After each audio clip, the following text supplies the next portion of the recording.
अहमदनगर जिल्हा क्रिकेट असोसिएशनच्या मान्यतेने आणि अंजनीय प्रतिष्ठान आयोजित बाळासाहेब पवार स्मृती करंडक क्रिकेट स्पर्धेचं पारितोषिक वितरण संपन्न। डिफेन्स एसके हुंडेकरी प्रियदर्शनी क्रिकेट अकॅडमीने मिळवलं विजेतेपद। वाडिया पार्क मैदानातील टर्फ विकेट आणि फ्लड लाईटचे काम मार्गी लागणार, आमदार संग्राम जगताप यांचं प्रतिपादन। वाकोड येथील साईदीप मैदानावर जिल्हास्तरीय बाळासाहेब पवार स्मृती करंडक क्रिकेट स्पर्धा 23 दिवस मोठ्या उत्साहात संपन्न झाली। प्रत्येक सामना अटीतटीचा आणि शेवटच्या षटकापर्यंत चालला असून खेळाडूंनी क्रिकेट प्रेमींची मने जिंकली। या स्पर्धेमध्ये 12 वर्षाखालील वयोगटातील अंतिम सामना डिफेन्स क्रिकेट अकॅडमी विरुद्ध हुंडेकरी क्रिकेट अकॅडमी यांच्यामध्ये चुरशीचा झाला असून यामध्ये डिफेन्स क्रिकेट अकॅडमीनं विजेतेपद मिळवलं। तसेच 14 वर्ष वयोगटाखालील अंतिम सामना एसके क्रिकेट अकॅडमी आणि समर्थ क्रिकेट अकॅडमीमध्ये झाला असून एसके क्रिकेट अकॅडमीनं विजेतेपद मिळवलं। तसेच 16 वर्ष वयोगटाखालील अंतिम सामना हुंडेकरी क्रिकेट अकॅडमी व एसके क्रिकेट अकॅडमीमध्ये झाला असून हुंडेकरी क्रिकेट अकॅडमीनं विजेतेपद मिळवले। याच सोबत 19 वर्षाखालील वयोगटातील अंतिम सामना प्रियदर्शनी क्रिकेट अकॅडमी आणि RL क्रिकेट अकॅडमी यांच्यामध्ये झाला असून प्रियदर्शनी क्रिकेट अकॅडमी संघानं विजेतेपद पटकावलंय, अशी माहिती आयोजक कपिल पवार यांनी दिली। अहमदनगर जिल्हा क्रिकेट असोसिएशनच्या मान्यतेने आणि अंजनीय प्रतिष्ठान आयोजित बाळासाहेब पवार स्मृती करंडक क्रिकेट स्पर्धेचं पारितोषिक वितरण आमदार संग्राम जगताप यांच्या हस्ते संपन्न झालं। यावेळी CA अशोक पितळे, गौतम सुवर्णपाटकी, आयोजक कपिल पवार, नायब तहसीलदार विजय धोत्रे, सम्राट देशमुख, ज्ञानेश चव्हाण, माजी नगरसेवक विजय गव्हाळे, अक्षय तोडमल, गौरव पितळे, राहुल पवार, रमेश सुपेकर, अरुण नाणेकर, संदीप पवार, उमेश ठाणगे, गौतम शिंगवी, अजय कविटकर, दिलीप पवार, प्रशांत अंतेपेलू, सोमनाथ नजान, निखिल पवार, सागर बनसोडे आदींसह क्रिकेट प्रेमी खेळाडू मोठ्या संख्येने उपस्थित होते। आमदार संग्राम जगताप म्हणाले, जिल्ह्यामध्ये नामवंत खेळाडू म्हणून कैलासवासी बाळासाहेब पवार यांची ओळख होती। नगर जिल्ह्यासह शहरातील क्रिकेट खेळाडूसाठी 11 संघाची स्थापना केली। त्यानंतर क्रॉम्प्टन क्रिकेट करंडक सुरू केला आणि त्या माध्यमातून खेळाडूंना आपल्या खेळाचं प्रदर्शन करण्यासाठी व्यासपीठ उपलब्ध करून दिलं। त्यामुळे स्पर्धेचा दर्जा उंचावला आहे, त्यातून चांगले खेळाडू निर्माण झाले। कपिल पवार हा देखील चांगला खेळाडू असून त्यांनी आपल्या वडिलांच्या नावानं क्रिकेटचे विचार पुढे घेऊन जाण्याचं काम करत आहेत। वाडिया पार्क फक्त नावाला क्रीडा संकुल होतं, आता या ठिकाणी आंतरराष्ट्रीय दर्जाचे खेळाचं मैदान निर्माण होणार आहे। पहिल्या टप्प्यात टर्फ विकेट आणि फ्लड लाईटचं काम मार्गी लागणार आहे, त्यामुळे या ठिकाणी संध्याकाळी क्रिकेटचे सामनेही खेळता येतील। त्यातून नगरकरही आनंद घेईल। शहरात कधीही न झालेली कामे सुरू आहेत। सारसनगर परिसरामध्ये स्पोर्ट्स कॉम्प्लेक्सचं काम अंतिम टप्प्यात आलं आहे। याचबरोबर सावेडी उपनगरामधील गंगा उद्यान परिसरात खेळाची मैदानं निर्माण होत आहेत। आता विद्यार्थ्यांना शालेय शिक्षणाबरोबरच क्रीडा स्पर्धेमध्ये करिअर करण्याची संधी उपलब्ध असून आपण आपल्या आवडीच्या खेळामध्ये करिअर करावं। शहराच्या सर्वांगीण विकासासाठी सर्वच विषयामध्ये काम सुरू असल्याचं प्रतिपादन आमदार संग्राम जगताप यांनी केलं। क्रिकेट म्हटलं तर आपल्या जिल्ह्यामधील काही नामवंत खेळाडू होते आणि त्या नामवंत खेळाडूंमध्ये ज्यावेळेला कैलासवासी बाळासाहेब पवारांचं नाव हे अग्रगण्य क्रमावर असायचं। हिवरे बाजारचे पोपटराव पवार असतील, बाळासाहेब पवार असतील, हे त्यांचे अनेक सहकारी त्यावेळेचे मंडळी होते आणि त्यांनी त्यावेळेला एक नगर 11 क्रिकेट क्लब हा एक स्थापन केला गेला आणि त्या खेळाडूंनी ज्या ज्या टुर्नामेंट्स होत असतील, नावाजलेले टुर्नामेंट्स, त्या स्पर्धेमध्ये ही सगळी मंडळी भाग घ्यायची आणि त्याच्यामध्ये तो टुर्नामेंट तेच जिंकायचे असं एक वेगळं समीकरण देखील त्यांनी निर्माण केलं होतं। आणि नंतर देखील काही मंडळींनी नगर 11च्याच नावानं तो एक संघ हा कायम ठेवला आणि त्या संघाने नंतर देखील जो बाळासाहेब पवारांच्या प्रयत्नातून जो क्रॉम्प्टन करंडक सुरू झाला की त्याची एक ओळख हा नगर जिल्ह्यामधला एक वेगळा करंडक आहे आणि तो एक नावाजला करंडक आहे अशी जी ख्याती निर्माण झाली ती देखील बाळासाहेबांनी निर्माण केली होती। म्हणजे कंपनीकडं अप्रुव्हल घ्यायचं आणि ते दरवर्षी एक वेगळी परंपरा त्यांनी सुरू केली। जवळपास मला वाटतं बरेच वर्ष ती बाळासाहेबांच्या हयातीमध्ये, मला वाटतं 21-22 वर्ष बाळासाहेबांच्या हयातीमध्ये त्यांच्या प्रयत्नातून झाली आणि ते देखील जवळपास त्याच्यामधला 8-10 वर्ष तो नगर 11 संघच ती ट्रॉफी नेत होता। आणि मग ही वेगळी एक प्रथा परंपरा की बाळासाहेब नोकरीमध्ये जरी लागले तरी ती खेळ हा एक त्यांना आवडता होता आणि म्हणून त्यांनी कपिलला देखील बरेच वर्ष मार्गदर्शन केलं. कपिल देखील चांगल्या प्रकारे पुन्हा या ठिकाणी प्रशिक्षण घेत होता, चांगला खेळाडू निर्माण झालेला होता. पण अचानकच्या या सगळ्या घडामोडींमध्ये त्याला पुन्हा कुटुंबाकडे यावं लागलं आणि या वेगळ्या सगळ्या जबाबदाऱ्या त्याच्यावरती पडल्या.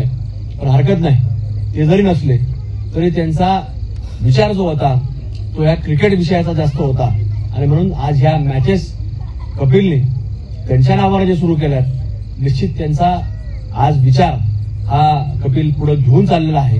त्याचा एक मनस्वी आनंद हा आमच्या सरकारला देखील होतो आणि प्रत्येक खेळाडू देखील होतो की जो व्यक्ती जरी नसले तरी त्यांचे विचार हे आपण या त्यांच्या कामाच्या माध्यमातून आपण पुढे घेऊन चाललो आहोत. आणि म्हणून असं अनेक लोकांना चांगलं मार्गदर्शन करायचे, अनेकांमध्ये जाणं येणं असायचं आणि त्यामुळं आमच्या सरकारलाही सामाजिक जीवनामध्ये मार्गदर्शन करण्याचं काम हे कैलासवासी बाळासाहेबांनी केलेलं होतं. आणि म्हणून एक चांगल्या रीतीनं कपिल देखील पुढे घेऊन चाललेलं आहे. आपली सगळी मंडळी, त्यांचे कुटुंबातले सदस्य असतील किंवा तुम्ही सगळे मंडळी असाल, त्याच्या पाठीमागे उभा राहता, त्याचं मनोधैर्य वाढवता आणि आज या माध्यमातून हे सगळ्या स्पर्धा पुढे चाललेल्या आहेत. या स्पर्धेमध्ये देखील त्यांनी सांगितलं यावर्षी ते संघ वाढले, संघ वाढल्यानंतर अनेक लोकांना संधी मिळते खेळण्याची. जर संघ लिमिटेड असले तर बऱ्याच लोकांना त्याच्यातून त्या स्पर्धेपासून लांब देखील राहावं लागतं. पण आज अंडर 14 असेल किंवा अंडर 19 असेल, ह्याही मुलांना आज खेळायला मिळतंय आणि आज महाराष्ट्राच्या संघामध्ये नगर जिल्ह्याचे खेळाडू खेळतायत याचा एक वेगळा आनंद होतो. आणि आज तेच खेळाडू जे महाराष्ट्राच्या संघामध्ये खेळलेत ते आपल्या स्पर्धेमध्ये सहभागी झालेत. त्यामुळे या स्पर्धेचा दर्जा हा त्याच्यामुळे उंचावलेला आहे. त्यामुळे पुढच्या वेळेला हे सगळं करत असताना याच्यामध्ये मला खात्री आहे की अजून काय याच्यातले खेळाडू ज्या स्पर्धेमध्ये खेळलेले आहेत ते निश्चित रूपानं या महाराष्ट्राच्या संघामध्ये खेळल्याशिवाय राहणार नाही आणि तिथं देखील आपली एक कामगिरी चांगल्या प्रकारे दाखवून ते पुढे देखील भविष्यामध्ये या चांगल्या प्रकारे मार्गक्रमण करत राहतील अशी एक आशा निमित्ताने व्यक्त करतो. एक 51 कोटी रुपयाचा आराखडा आपण पितळे साहेब तो दिलेला होता, तर त्याला देखील मागच्या काही काळामध्ये त्याला संपूर्ण मान्यता मिळाली आणि त्याच्यामधले 15 कोटी रुपये ते आपल्याला जिल्हाधिकाऱ्यांकडे वर्ग देखील झाले आहेत. त्यामुळे तिथं पहिल्या टप्प्यामध्ये काय काय घ्यायचं याची आता पुढच्या काही दिवसांमध्ये बैठक देखील आमची जिल्हाधिकाऱ्यांकडे होणार आहे आणि त्याच्यातनं त्याचं टेंडर देखील लगेचच 15 कोटी रुपयांमध्ये काय काय घ्यायचं हे देखील नियोजन होणार आहे. त्यामुळं या सगळ्या आराखड्यामधून तो जिल्हा क्रीडा संकुल जे मैदान आहे, क्रिकेटचं मैदान आहे, तर इतर खेळांकरता जे मैदान आवश्यक होतं तर ते मैदानाचं निर्माण होणार आहे. आणि सगळ्यात महत्वाचं सांगायचं म्हटलं तर त्या मैदानाला आवश्यकता जर कशाची असेल, एक तर टर्फ विकेटची आणि दुसरी जर आवश्यकता कशाची असेल तर फ्लड लाईटची, तर ते दोन्ही त्याच्यामध्ये पहिल्या टप्प्यामध्ये ते घेण्याचं काम आपण या 15 कोटीमध्ये करणार आहोत, जेणेकरून आम्ही देखील जवळपास 5-7 वर्ष म्हणजे आपल्या एपीएल नावाने स्पर्धा घेतल्या आणि एपीएल नावाने स्पर्धा घेतल्या, पण स्पर्धेमध्ये सगळ्यात जास्त जर खर्च येत असेल तर त्या फ्लड लाईट मॅचेसचा यायचा, कारण रात्रीच्या वेळेला आपण घ्यायचो आणि त्या फ्लड लाईट वरती घ्यावा लागायच्या. त्यामुळे त्याचा फार मोठा खर्च हा आपल्याला येत होता आणि जवळपास 5-5 जनरेटर 100 केवीची ते लावा लागतात, तिथे तेवढी लाईट निर्माण करावं लागतील आणि त्याच्यातनं ते स्पर्धा घ्यावा लागतात. त्यामुळे ते फार कसरतीचं काम असतं. रोज आता डिझेलचे सुद्धा रेट वाढलेले आहेत, त्याच्यामुळे ते फार खर्चिक काम असतं.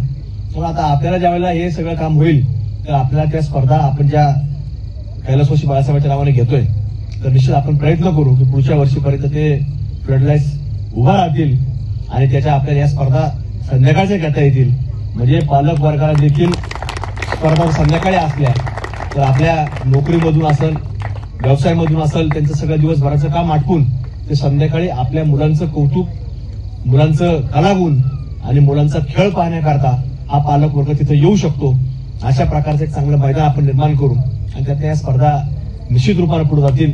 आणि म्हणून असे बाळासाहेबांसारखे अनेक खेळाडू की ज्यांच्या मनामध्ये होतं की इथं मोठं संकुल झालं पाहिजे, तर ते निश्चित रूपाने आपल्या सगळ्यांच्या आशीर्वादानं जी आम्हाला संधी मिळते त्या संधीच्या माध्यमातून हे सगळे कामं, अशा प्रकारचे कामं या जिल्ह्यामध्ये कधी झाले नाहीत, या शहरामध्ये कधी झाले नाहीत, तशा प्रकारचं काम आपण पुढे घेऊन चाललेलो आहे. आणि आता दुसरी बाब म्हणजे इथं सारसनगरचा परिसर आहे, त्या सारसनगर परिसरामध्ये देखील आपल्याला एक मोठं इथे स्पोर्ट्स कॉम्प्लेक्स उभा राहिलेला आहे. त्याचं आता संपूर्ण काम झालेलं आहे आतलं. आता बाहेरचं फक्त काम राहिलेलं आहे आणि ते देखील एक स्पोर्ट्स कॉम्प्लेक्स. तिथं जवळपास 10-15 प्रकारचे वेगवेगळे खेळ असणार आहेत. ते देखील आता निर्माण झालेले आहेत. त्याचं देखील उद्घाटन पुढच्या महिन्यातून महिन्यामध्ये म्हणजे मार्चच्या अगोदर ते केलं जाईल आणि तिथं देखील एक चांगल्या प्रकारे म्हणजे वाड्या पार्कच्या बरोबरीनं आपल्याला जसं एखाद्या विशिष्ट खेळामध्ये जर एखाद्याला करिअर करायचं असतं जर आपण ट्रेनिंग सेंटर म्हणतो तर तशा प्रकारचं ट्रेनिंग सेंटर त्या आता सारसनगर परिसरामध्ये रामदेवरा मंदिराच्या तरी ते आता उभं राहिलेलं आहे आणि ते थोडं नाही जवळपास 12-13 कोटी रुपये त्या सगळ्या स्पोर्ट्स कॉम्प्लेक्सला खर्च आतापर्यंत आलेला आहे आणि ते एक चांगलं नॅशनल लेवलचं नाही ते इंटरनॅशनल लेवलचं एक स्पोर्ट्स कॉम्प्लेक्स त्या ठिकाणी उभा राहिलेला आहे. त्या स्पोर्ट्स कॉम्प्लेक्सला अरुणोदय स्पोर्ट्स कॉम्प्लेक्स असं नामकरण देखील मागच्या काम सुरू झालेलं आहे. त्याचा महापालिकेला ठराव करून ते आता झालेलं आहे. त्यामुळे आता येत्या 1-2 महिन्यामध्ये केविटकर सर तुम्हाला तिथं ते पाहायला मिळेल.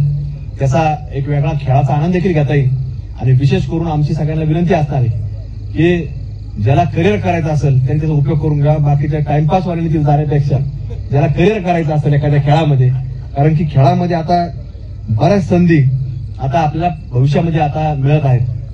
गंगा उद्यानच्या मागं तिथं देखील त्याचं काम आपलं सुरू झालं. त्याला देखील शासनाकडनं संपूर्ण निधी हा प्राप्त झालेला आहे. त्यामुळे असं खेळाविषयीचं वेगवेगळं काम असं आपण पाहतो की रस्त्यांची चर्चा होती पण रस्तेच नाही तर रस्त्याबरोबरीने आपलं प्रत्येक क्षेत्रामधलं पर्यावरणाचं काम असेल किंवा रस्त्यांचं काम असेल ड्रेनेजचं असेल हे सगळ्या विषयावर काम करतो. तसं खेळामध्ये देखील विशेष आम्ही बारकाईने लक्ष ठेवलं. त्यामुळे आज नगरमध्ये जिल्ह्याच्या ठिकाणी जर तुम्ही पाहिलं तर नगर शहर हे जिल्ह्याचं ठिकाण आहे. त्यामुळं ग्रामीण भागातल्या खेळाडूंना जर कला कौशल्य असेल तर त्याला ह्या 2 स्पोर्ट्स कॉम्प्लेक्सचा आणि त्याचबरोबरीने वाड्या पार्कच्या क्रीडा संकुलाचा देखील उपयोग भविष्यामध्ये एक नॅशनल लेवलला इंटरनॅशनल लेवलला जेव्हा त्याला जायचं असेल त्याचा उपयोग हा झाल्याशिवाय राहणार नाही अशी खात्री मला निमित्तानं वाटते. त्यामुळे आजचा हा कार्यक्रम त्याचाच एक भाग आहे. कुठेतरी कपिलजी तुम्ही पुढाकार घेताय आणि चांगले खेळाडू जे घडवण्याचं तुम्ही काम करताय निश्चित हा बाळासाहेबांचा विचार तुम्ही असाच पुढे घेऊन जावा अशी अपेक्षा व्यक्त करतो. आज जे संघ एक जे अंडर-14 आणि अंडर-19चा एक हुंडेकर आणि दुसरा SK क्रिकेट अकॅडमी हे 2 संघ आज या ठिकाणी जिंकलेले आहेत. त्यांचं मनपूर्वक मी या ठिकाणी अभिनंदन करतो. अशा पद्धतीने तुम्ही पुढे खेळत जावा. आपल्या पालकवर्ग असेल आपल्या शहराचा असेल जिल्ह्याचा असेल नावलौकिक तुमच्या सर्वांच्या माध्यमातून महाराष्ट्राबरोबर होत चालो अशी एक अपेक्षा व्यक्त करतो आणि पुन्हा एकदा आपल्याला विजय संघाला शुभेच्छा व्यक्त करतो. आयोजक कपिलजी असतील त्यांचे सर्व टीम असेल पवार परिवार असेल त्यांचं आपण चांगल्या स्पर्धा आयोजित करता त्याबद्दल आपले मनापासून आभार व्यक्त करतो. थांबतो. धन्यवाद. जय हिंद.